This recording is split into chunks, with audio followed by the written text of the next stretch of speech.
haters wanna blow me away, keep trying, I'ma be alright. Say I'ma be alright. Struggle a few times in the way.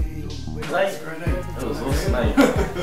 Tell you what though, my wife can definitely talk, eh? I'm telling you. So can you just go over that transformative, the extra basic? Yeah, well, I mean, I think my understanding today of the transformative education was that it's sort of like, when a dominant culture comes in and sort of insists on their own beliefs and structure as the only right way, and it's that transforming of the minority cultures into that structured belief. Yeah. It's that I guess appropriation of one's culture over another. So it's that transforming.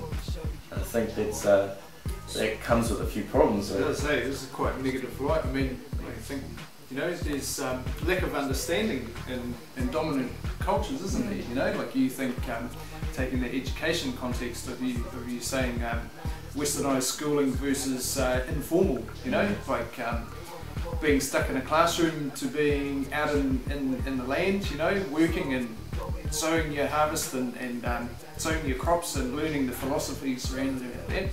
But another one is urban migration, like westernised culture, got to go and get a job, move to where all the jobs are, and in that urban migration there's that loss of land, loss of language, loss of your whānau and the philosophies that guide you in that practice, so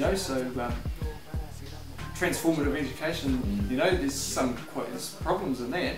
That's what I loved about the kura though, because it brought kids back to being Māori and knowing what it was to be Māori, harvesting, learning off the land and navigating through the land, and it's like bringing back the Māori culture from what was taken away and bringing the kids a new understanding of who they are and the identity that they have because of where they come from, who their ancestors are. It's such a strong foundation for growth and bringing, being proud of the Māori culture and being a New Zealander in that sense. So that's a sort of a how we're going about fixing, and I guess the how is really a second wave transformative education. Yeah. So it's a recognition that the initial transformation has happened, and it may have been a quiet transformation. It may not have been something that was you will change. It is just something that happened as a progression over time. So the second wave is this, well hang on, this is getting a bit far now, and if you look back to the 80s and the 70s and 80s in New Zealand, there was this sort of a recognition and this desire to retain the Māori language, which was ultimately dying out. I think the stats were pretty low for the numbers of people that were speaking Māori, and so with that change comes a second wave transformative practice in schooling, like the kura.